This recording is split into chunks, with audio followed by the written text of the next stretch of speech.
today I want to talk about how to get a film-like color to your pictures without using VSCO presets or Replichrome or any of the other ones. So the thing we're after is kind of that pinkish orange skin tone.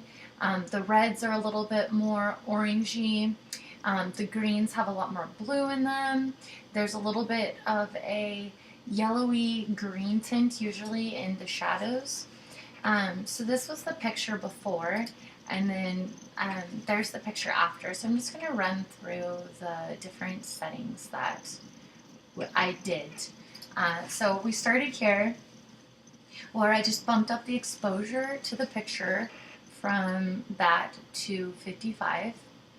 And from there I started adjusting the white balance with the temperature going a little bit warmer. Since the picture we were actually shooting just as the sun was going down, we couldn't get there any sooner.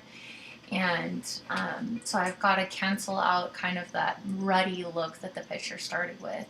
And then to balance the yellow, we added some pink to the color balance. If you're not really comfortable doing color white balancing, you can take the custom tool if you have some neutral colors in your picture, and you can start there.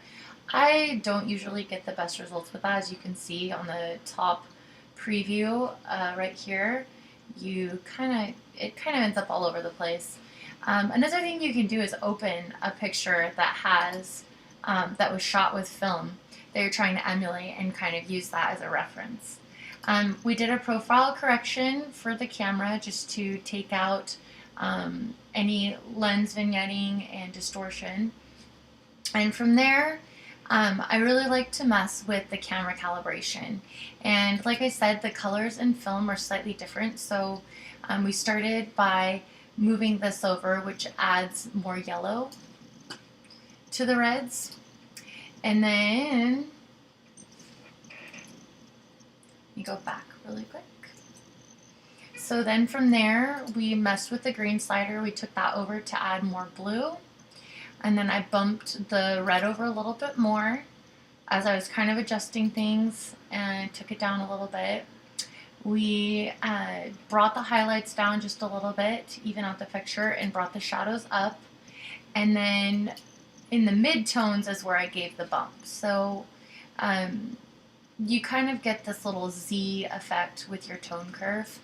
I don't know if that's the right way. That's how I do it when I'm trying to emulate film, is make sure the highlights aren't too bright and the shadows aren't too dark, and then add the contrast right in the mid-tones, because film always seems to have that really nice low contrast and wide range for your highlights and lowlights, so that kind of gets you there. And then on the black clipping, you can bring your black slider back a little bit just to add a little bit more contrast in there. And then shadows, I lifted them a little bit more. I adjusted the temperature right here with the white balance a little bit more. You'll see the change. And just to kind of take away some of that warmth and start to get a little bit cooler there. The orange in her skin was still off for me, so I played with the hue saturation right here by changing the orange hue. You can see it here. We moved the slide over to 9, and we moved the red over to give it a different, more blue toning in the reds. And then the red luminance we brought, we'll click over here, we brought that down a little bit because the reds always seem to be a little bit more darker in film from what I've noticed. And we brought the saturation up just a little bit. And shadow tint is right here. That's a really great way to change the coloring in like the browns and the dark areas. It's in the camera calibration.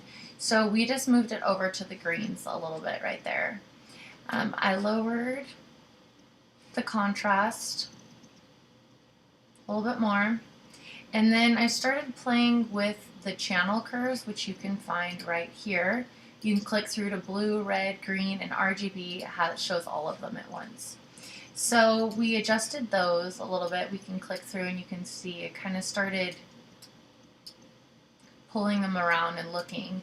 And for that, because your pictures are going to vary greatly, I really just recommend going through each of them and moving it around till it looks right. Again, using a picture that was shot with film as reference will really help you on that. So following my exact curve is not going to get you the same results for that. So you do need to play with that on your own. The greens were still not blue enough for me. The oranges weren't exactly right, so I went back into the hue and saturation here and moved the orange, green, and aqua. And you can see right there, the greens got a lot more bluer. And then the other place you can affect that is here again. So I still didn't feel like it was right. So I moved the green, red, and blue again just a little bit more. And there you can see you're starting to get that pinker skin tone, the bluer greens. We're getting a lot closer. I went back up to here to the hue and moved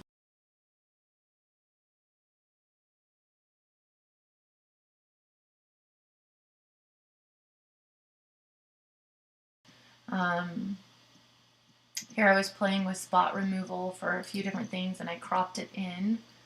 And then the last few things I did was just the blur that I talked about. I added the blur in. I played with the exposure a little bit more and did some final tweaks to the temperature of the picture just to warm it up a little bit, and that is the final image. So if you guys are after the film look, I think the bottom line here is that every picture is going to be a little bit different, but getting this kind of Z curve here and lowering your contrast a bit and adding a little bit of punch with your midtones, which is your lights and darks, using your blacks and whites slider as well. And then you're usually going to want to go warmer on your white balance, so towards the yellow, towards the pink, and you're going to have to figure out what looks right for you. And then your camera calibration is a huge one, so just bringing over your reds and greens, and you can adjust them here as well in the hue, so kind of play with both areas because they both will affect the colors a little differently. You'll have to find the one that works best for you.